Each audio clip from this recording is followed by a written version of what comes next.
Hey there, how you doing? My name's Zach Seward. You're watching CoinDesk TV. You are joined by Will Foxley, Jen Zanassi, and special guest Christy Harkin. Hey, Christy, how you doing? Oh, There she is. All right, we're going to get you up to speed on all that's going on in the world of crypto. We're going to start with some more drama. Will, what is going on with Kwon and Terraform Labs? You got the latest. Kwon Watch, the saga continues. According to a new report from CNBC, South Korean authorities have arrested a general affairs person over at Terraform Labs with the surname Yu. That's all the information we have as of right now.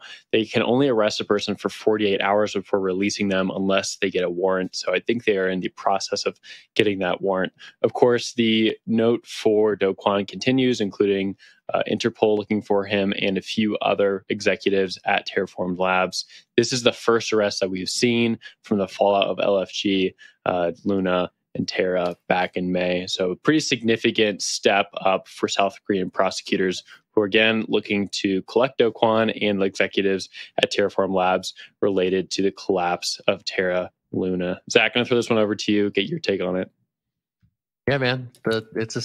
We were talking about this yesterday. Crypto's just one big soap opera, and we keep coming back for plot twists such as this. That's really all I got. I mean, this thing is a very fluid situation in terms of the authorities potentially closing in on the figurehead of Terraform Labs. That is probably what the subtext of these actions would appear to be. But yeah, this is crazy. Comes as Korea freezes Do's passport. There's all sorts of crazy stuff going on here. And yeah, seems to be some continued ramifications from that big old collapse back in May. I'm going to toss this to Jen for her thoughts, and then we'll get you back on the board. I think it's really interesting that they made this arrest without having a warrant first. And I wonder what they're going to use those 48 hours for, right? I wonder if they're going to try and find out where Do Kwon is. I wonder if they're going to try and get more information about what was going on behind the scenes.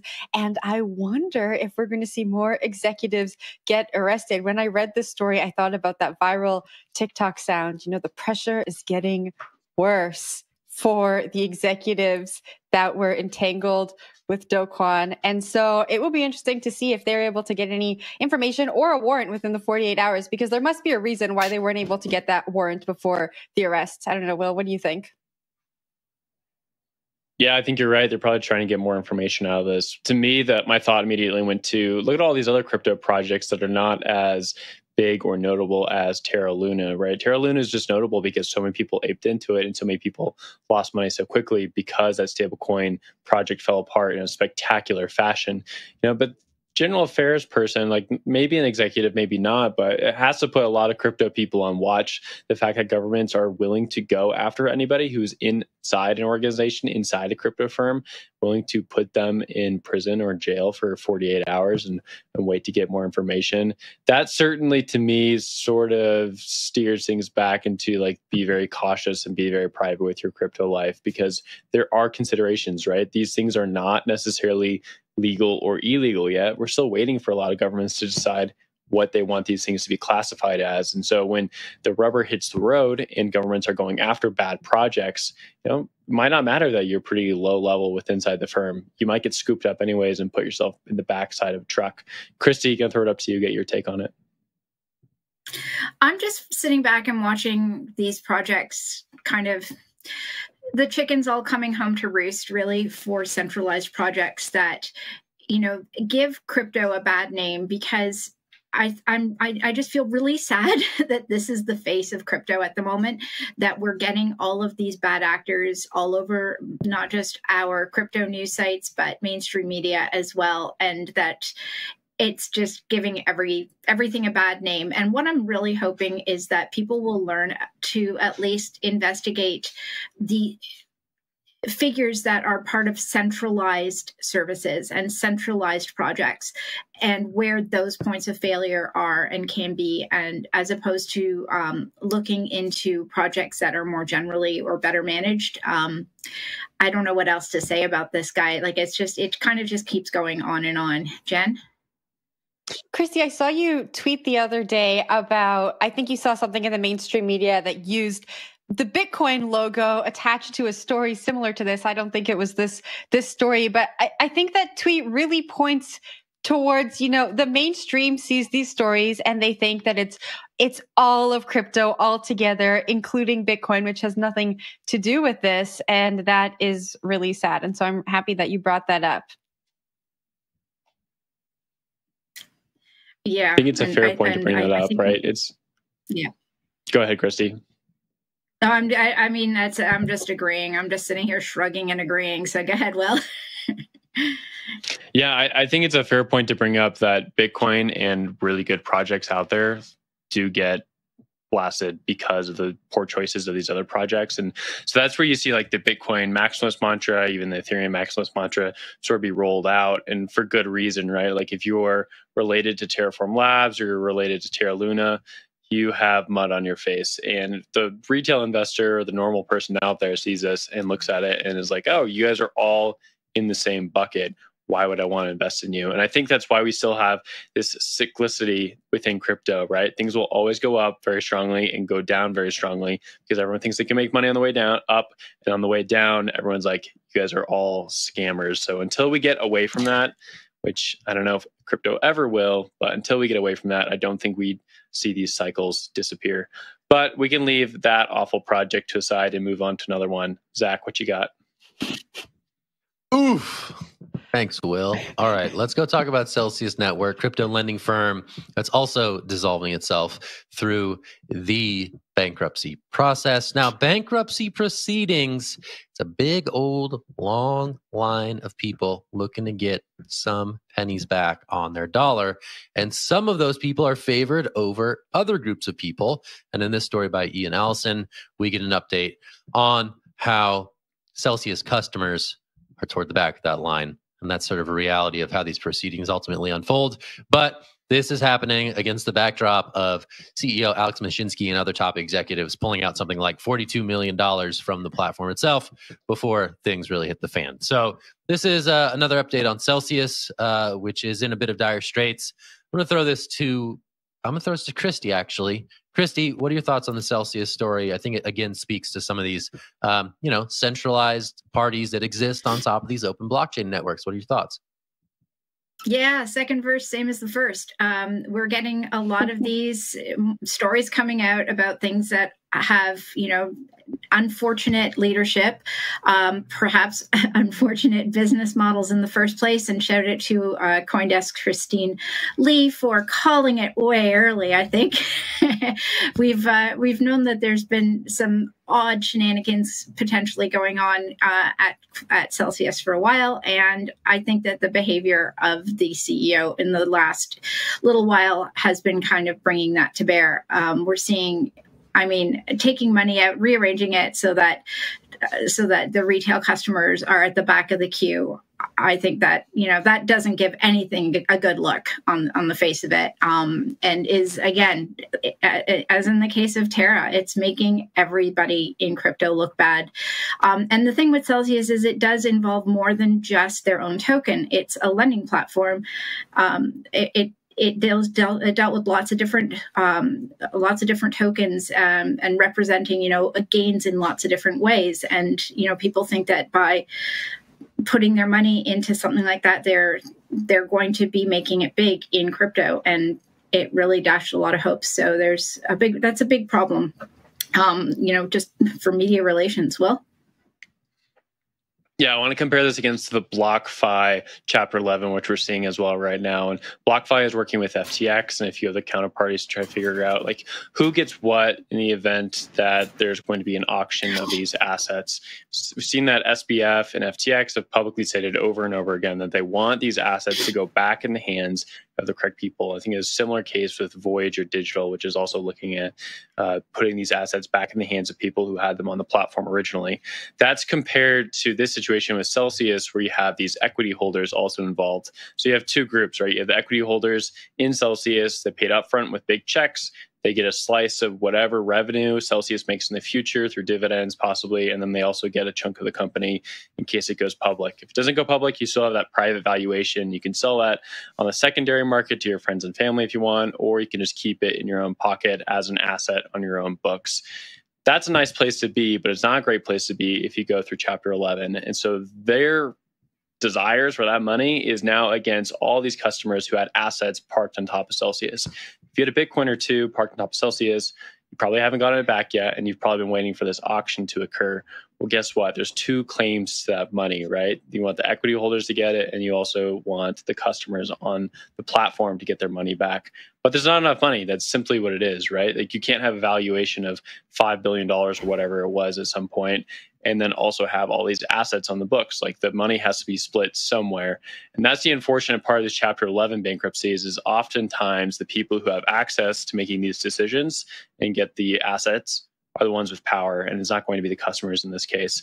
Unless this goes through some protracted class action lawsuit, or there's somebody at the top like SBF who's willing to be a little bit altruistic, I don't see a way where Celsius customers end up on a very good side of this. That's just the nature of Chapter 11. I hope I'm wrong, but that's typically the nature of Chapter 11. It can be pretty tough if you were just lower down on the contract stack. Zach, I'll throw it back up to you. I think that's a pretty fair summation of where that stands, and it's not going to be the last that we hear of Celsius and its disgruntled customers. That's just the nature of these things, be it Celsius, Kodak, or what have you. All right, we're going to take a break. We're going to take a quick break, and on the other side of the break, we're going to go to two places. We're going to go to Italy, and we're going to go to the metaverse, and we might have an impromptu job interview for Jen Sanasi International with this travel. Warner Music metaverse position. Stick with us. Quick break. We'll be right back. Thanks.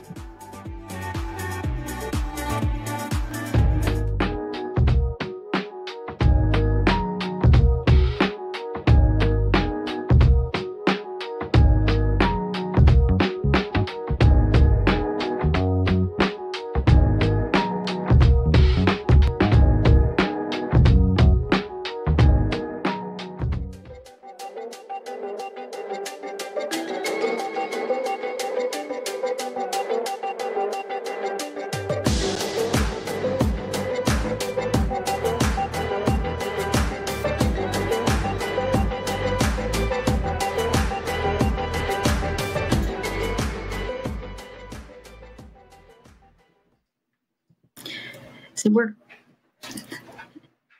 we're going to Italy for this next one, because Italy has some really interesting stuff going on over there. Okay, so back in January, there was an outline registration and reporting requirement set forth for the virtual asset service providers, VASPs, that align with the EU's fifth AML directive and the FATF guidelines for crypto firms. So basically what they did was they created this reporting list. So anybody, any crypto businesses that want to set up in Italy, starting in May, they were able to add themselves to this registration list, overseen by, I love this, the Organismo Agenti e Mediatore, the OAM, a supervisory body in Italy that maintains the list of financial agents like credit mediators and money changers, whatever. So they started applying. We added, over the summer, 73 crypto firms have been added to this approved list. These include prominent crypto firms like Coinbase, Binance, Crypto.com, and they're all excited because they've secured regulatory approval to continue operating in Italy. And one of the other things they have to do to be approved is have a home base. They have to have a branch in Italy. So that sounds cool, except when you really look at it, it turns out that there's only like 15 days that Italy, that this the OAM has to turn around their approval or denial of the application, which isn't a lot of time for them to do actual, investigating and checking into these companies. So I guess what they didn't, apparently. And some of these places, their version of a branch is their lawyer's office or something in Italy. So what we have here, it seems, is an approval process to make sure that these crypto companies are legit, but nobody's actually checking into them. That might be done down the road. So yeah, that's a kind of a weird situation that we're seeing there in Italy. Anybody want to weigh in on this? I can take it quickly. Nodding your head. Oh yeah, Jen, great. I'll get it after Jen. Okay, I'll take it super quickly and I'll toss it off to Will. I just keep thinking of our retail investors, right? We tell people to do their own research, to do as much research as they can before they interact with any of these crypto companies. And I think that a lot of people might look to what companies are regulated and assume that they've gone through some sort of due diligence process. And so to hear that 73 firms haven't been vetted in Italy was very shocking for me to read this morning. And it was interesting to hear the board say that, yes, we're still figuring out how we're going to collect this data. And so my next question was, okay, well, what happens if after we collect the data, we find out that some of these companies should not be registered with the regulator? What's the recourse there and who is responsible? I think that there's maybe a little bit of a lack of forward thinking here. And at the end of the day, it's just the retail investors, the people who the regulators should be looking out for, the people who the regulators say they're looking out for, who are going to suffer. So this was a little bit sad and jarring to read this morning. Will, what do you got?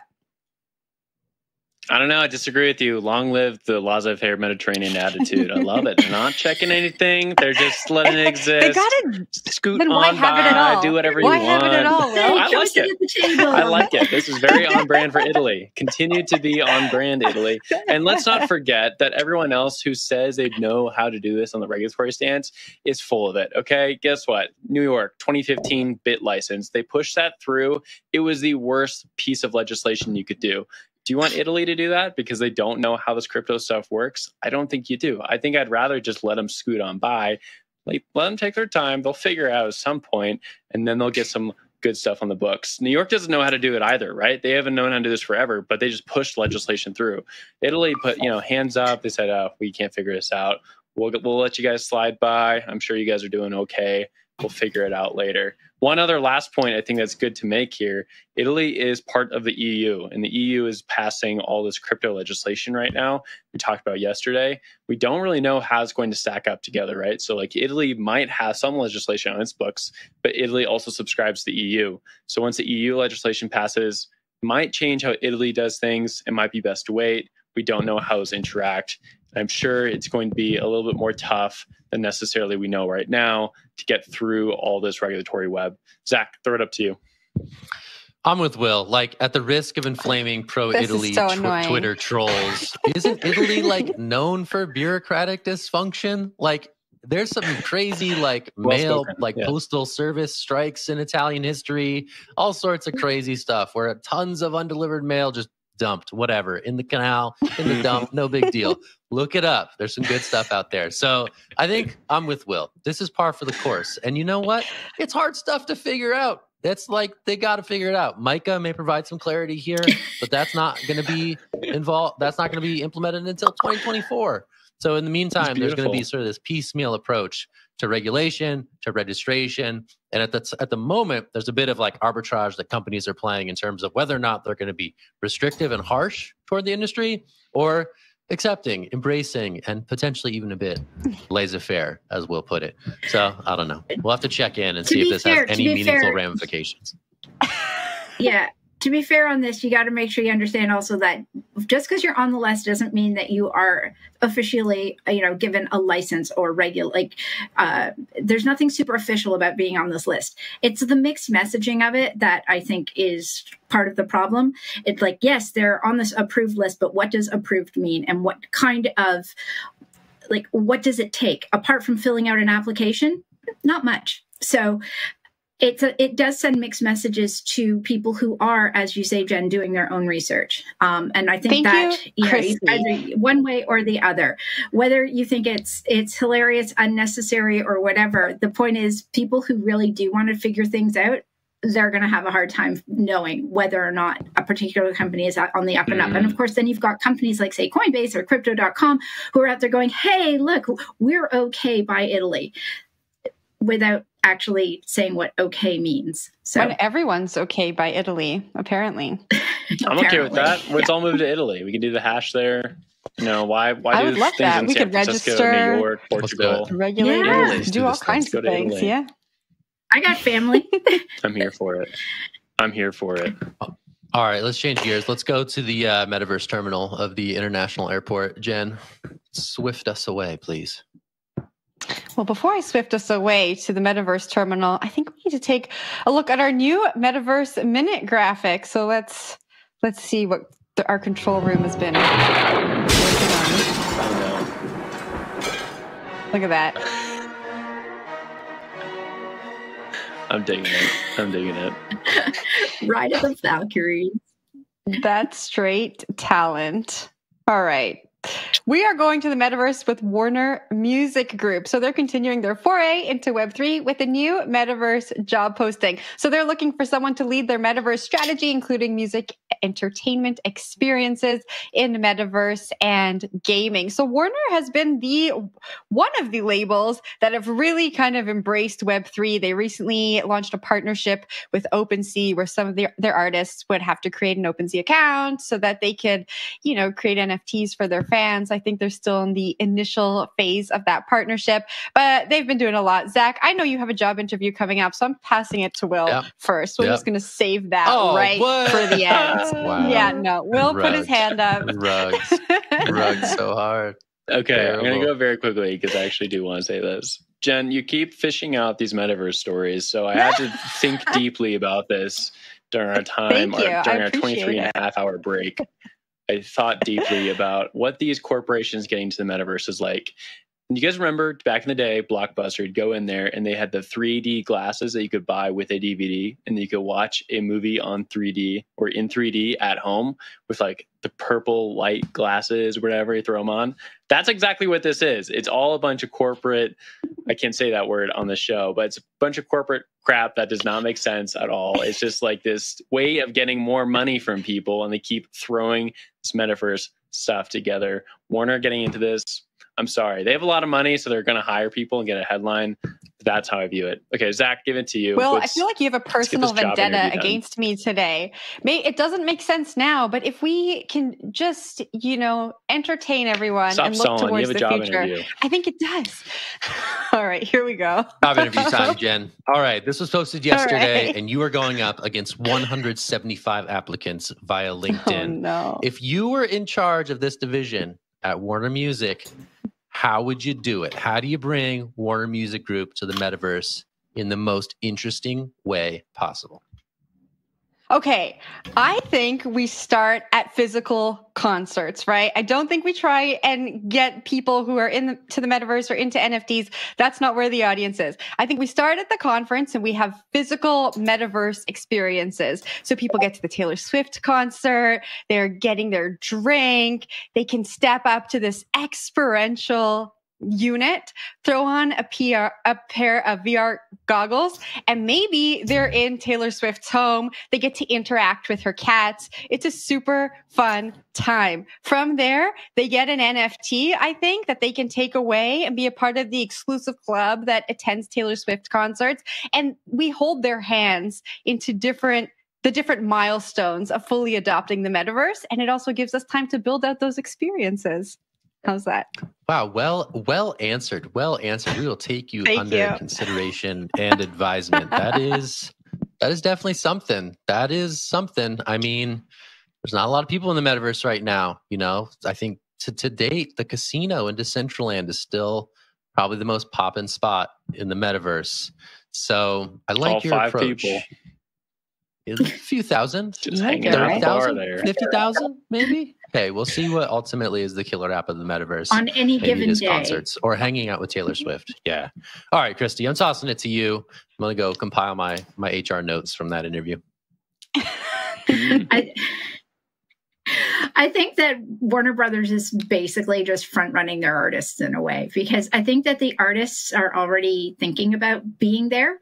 I think that they're looking for ways. I mean, they're already individually going out and minting their own NFTs, and they're already out there sort of releasing stuff into the metaverse on their own. There have been artists who've been doing this or been interested in it. And I think that Warner Brothers is just going where the artists are expected to be at some point anyway.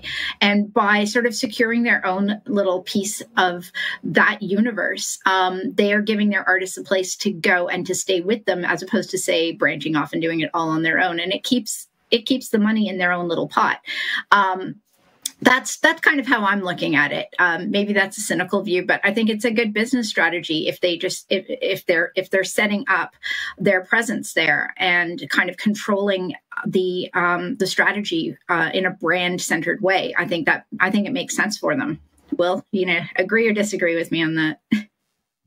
Again, I don't see this any different from like IBM running out and grabbing a bunch of patents or things they're never going to develop. Like, it just doesn't make sense to me. They have a huge company. They have a lot of money. They'll throw around, they'll get some elbow room. I don't see anything actually happening with this. The stuff that's actually being built in the metaverse is from the ground up. People who are interested as artists, people who are interested in it as gaming technology, even some degenerate gamblers out there, they like the metaverse. I don't see Warner going out and building Decentraland or building a radio network in the metaverse. I don't see that happening. So yes, Jen, I am bearish on anything corporate metaverse. I'm not a fan of it. Apologies. Well, they may not go out and build it, but they might partner with some people who are building some interesting things some like rent. Sandbox. That's good. There you go. That's Top kind 40 of how radio I see station it, in the actually. metaverse. Let's do this thing. Yeah. Let's build, fam. All right. Anyway, that's it for the show today. We're wrapping. We'll have to explore these metaverse dreams at a future date. Christy Harkin, thank you for being here today. Jen Sanasi, Will Foxley, as always, a pleasure. I'm Zach Seward. That's it for the show today. Check us out on the CoinDesk Podcast Network if you want to listen to us again, maybe. Check it out. Just a rewind. Hey, why not? It's fun over there too. All right, that's it. We got All About Bitcoin today, 3 p.m. Eastern, also on CoinDesk TV. Check that out if you so choose, and we will see you again tomorrow. All right, that's it for us. Talk to you later. Bye. Thanks. Bye-bye. Bye.